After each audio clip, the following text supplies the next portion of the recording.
Okay, we're going to take that roux we did yesterday, stopped it with our Trinity, the onion, the celery, the bell pepper, and we're going to make a gumbo. But before we do that, a couple of things I thought about when I got off the air with you all was safety issues. Now I suggested you took your big knife and you creeped up your blade and you used it as a paring knife.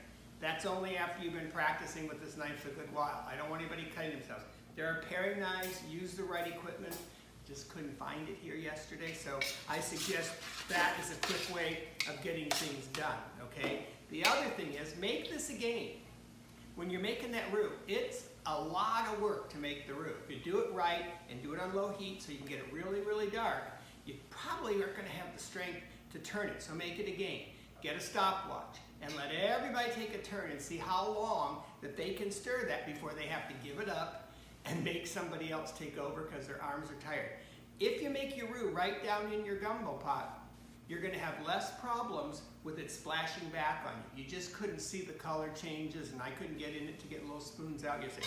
But if you make it right down in the pot like this, the stirring is a lot easier. It's not going to splash back up on you. Okay, just those things I thought about last night when I was sitting around with nothing to do. Because now you know we're all taking it easy and kind of being apart from everybody for a while. Hope you guys are keeping up with those rules so we can get this thing over with as fast as possible and you all come down here and see us again.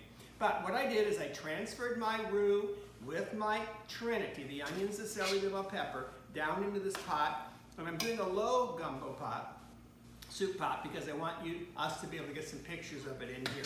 Once you get it in, get your heat back on, get it up. You know, you could put that roux in the refrigerator overnight like we did, and that keeps it fresh till you want to use it. Okay, so we're ready to go.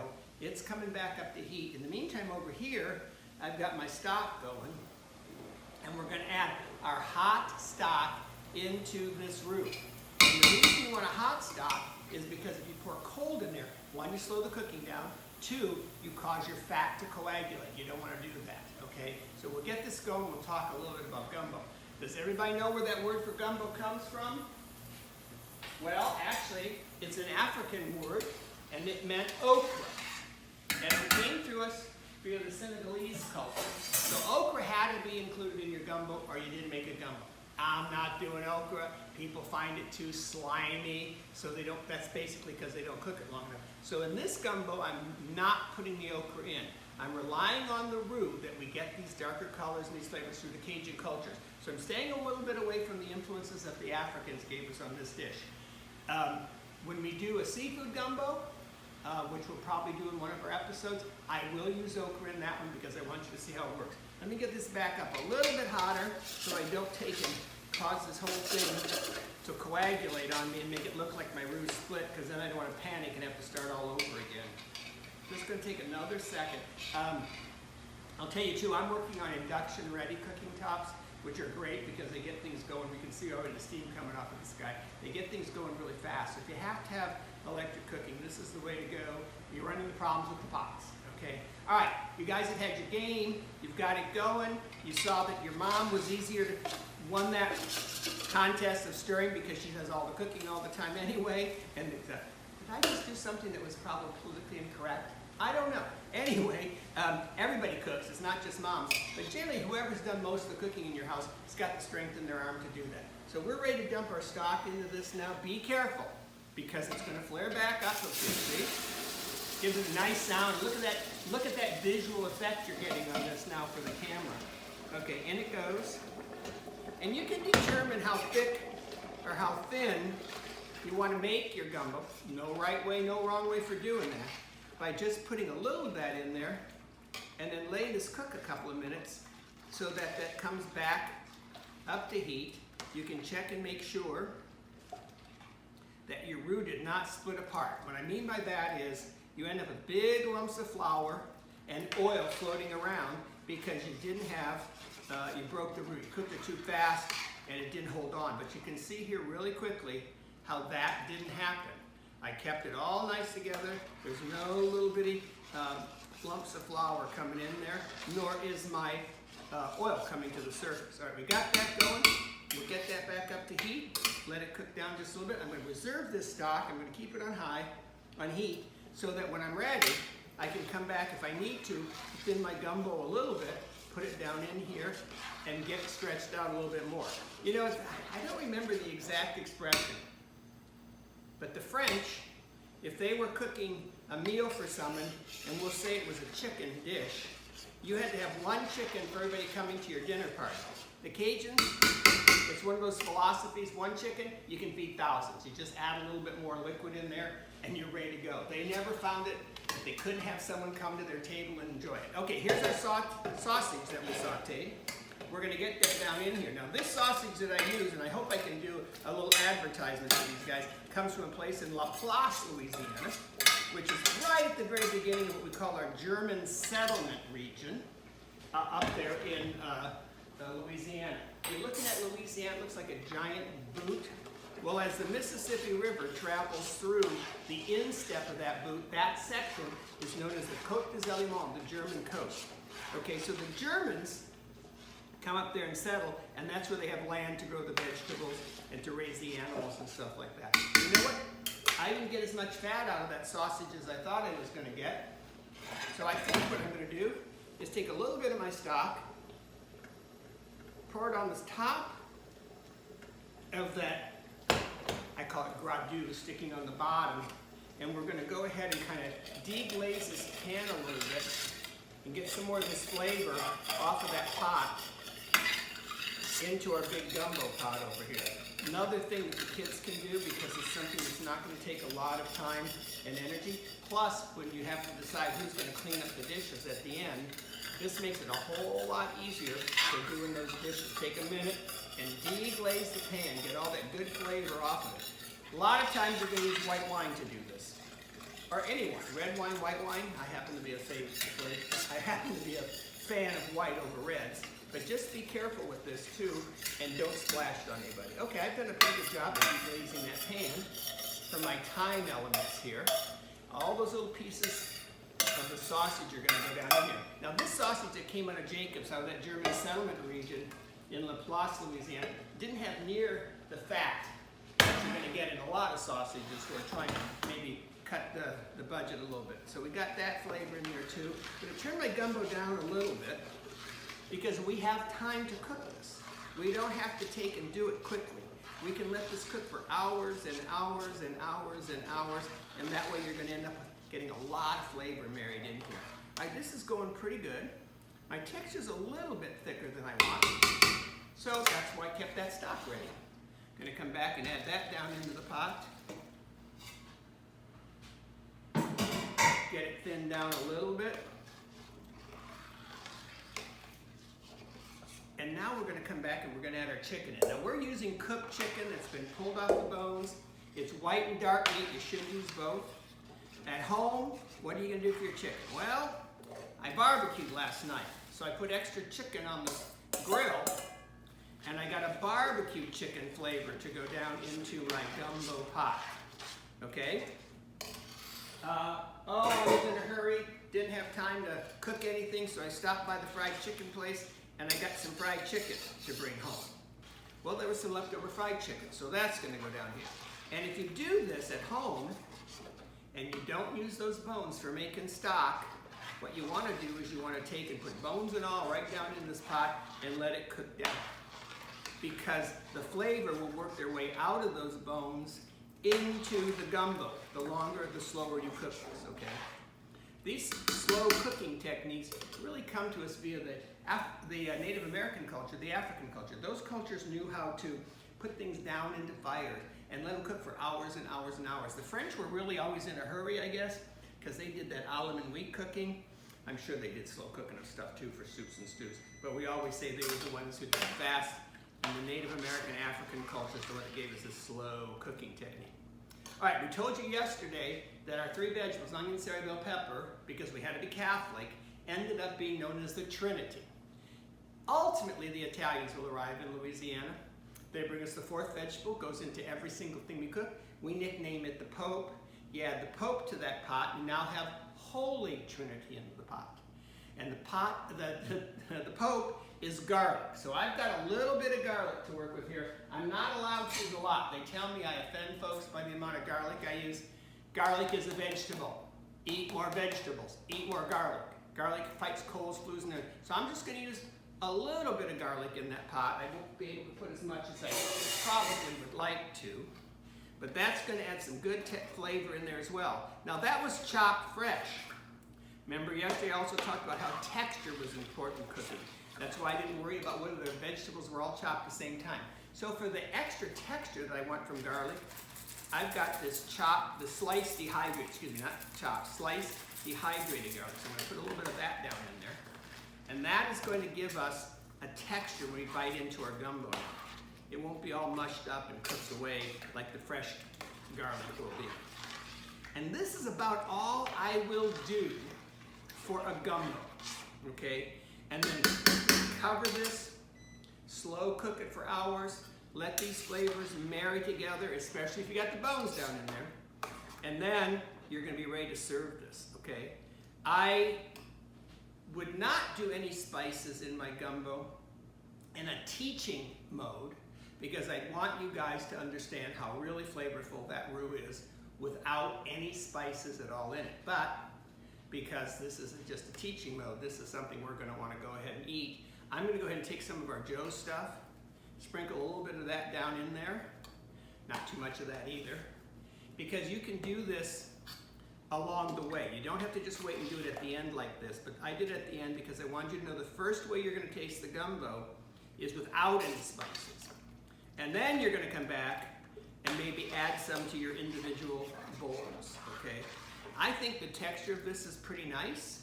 I like my gumbo a lot thicker than what you see a lot of times. It's got flavors, and now it all needs is a little bit of cooking time. Now, when the Native Americans needed to thicken something up, they used a product called filet. And when you hear the stories about filet gumbo, actually jambalaya, crawfish pie, filet gumbo, so I'm not a professional singer. Anyway, this is filet powder. It's ground up sassafras leaves, and sassafras actually grows from South America to Canada. You could make this yourself if you wanted to, but it takes a lot of time, a lot of pressure to do this if you're doing it by hand. Unfortunately, we lost Lionel Key, one of the best historians on filet ever. He passed away last year. Great man, but it takes 7 screenings to get down that fine. But you could add that into the gumbo toward the end of the cooking if you didn't think your gumbo was thick enough. But I don't know if you guys can actually see the thickness of my gravy here, but this is how I learned to actually eat gumbo, using a gravy-like texture. Okay, the Africans will come in and they bring us the okra. They also brought us rice. So the rice they bring in is what goes under their gumbo. If you're getting a gumbo made by the Native Americans thickened with filet, they're going to probably trade and put in some kind of like a sweet potato, something starchy that they could get from the northern Louisiana areas, okay? And then we come down to those Germans up there in the boot of the shoe, in the instep of the boot.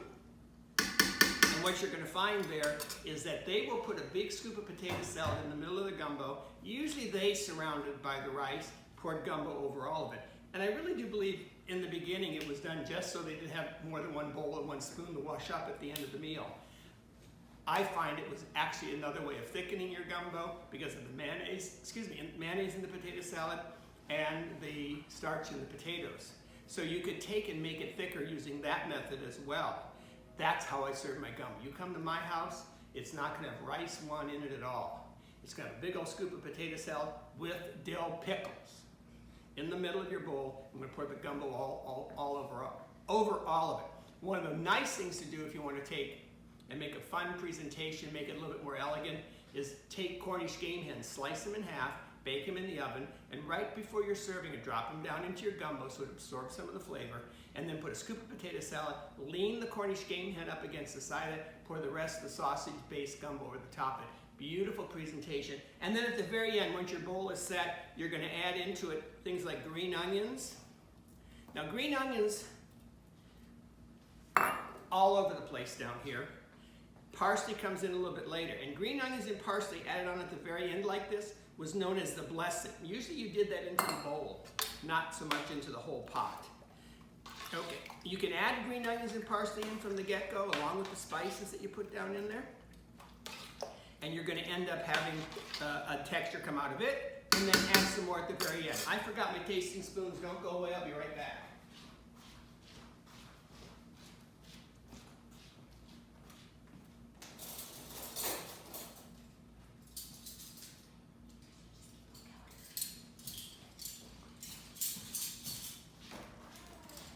Okay, I'm back. I got my tasting spoons. I don't know if you, I think everybody knows by now, we're shut down. We're not really actually anybody here working, so it's just my camera lady, Christina, who does a great job and does all these website things for us, and me, so we have to run around and do everything for ourselves, and usually there's somebody here. We can't do this without the staff doing all that they do here. All right, let's do a quick taste of this.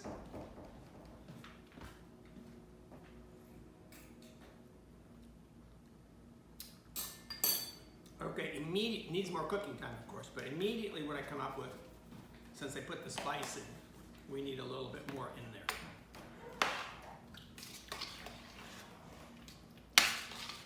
And like I said, let this cook down. You may need to come back and add a little bit more stock in here if you think it's getting too thick. Oh, it tastes pretty good to me. Let's see, that goes in there. Let's see if we got another one here. That does it. That's what I need in here.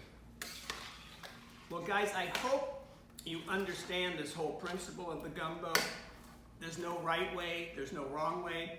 If you're making a roux and your gumbo ends up pretty thin, no problem with it, it's the way you want it. Remember, the key to good cooking is you tell people it's the best they've ever had, and don't back down. No matter how much you even think it could be better, don't tell people that.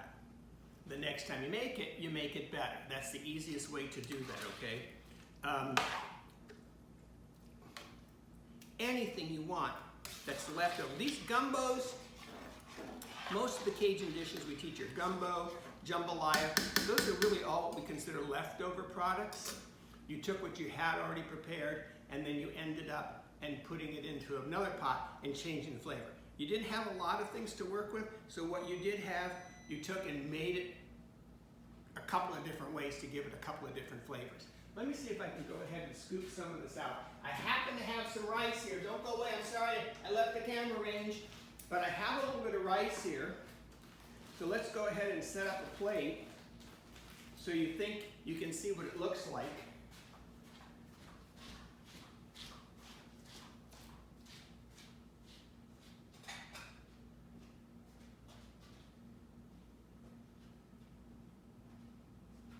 Okay, we're going to make this a little bit prettier presentation.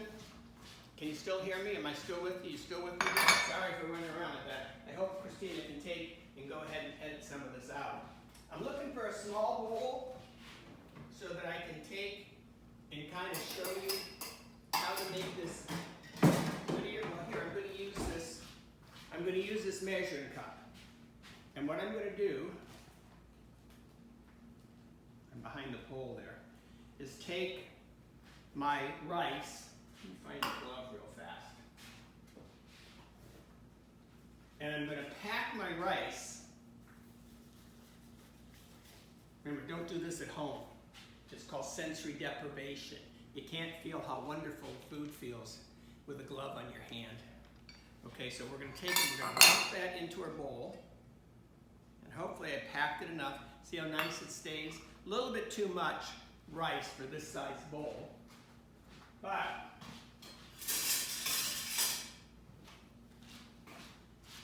then I'm going to take some of the gumbo. Now imagine that big half of the Cornish game hen on the side of this, and I'm going to pour my gumbo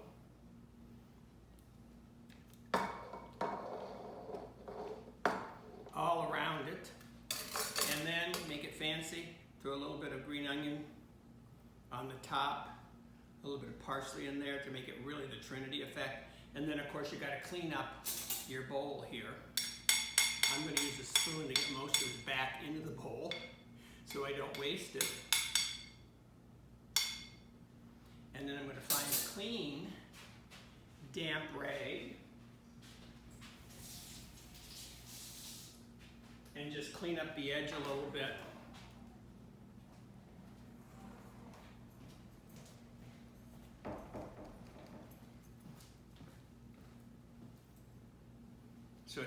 as sloppy. And then that ends up being a pretty presentation for a gumbo. Also a pretty filling meal. Maybe do this with just a side salad for some greens and vegetables that way.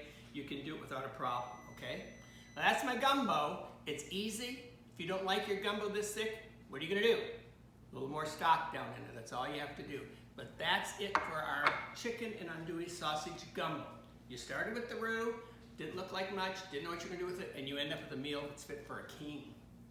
All right, guys, have a great time working on that one. Again, we had lots of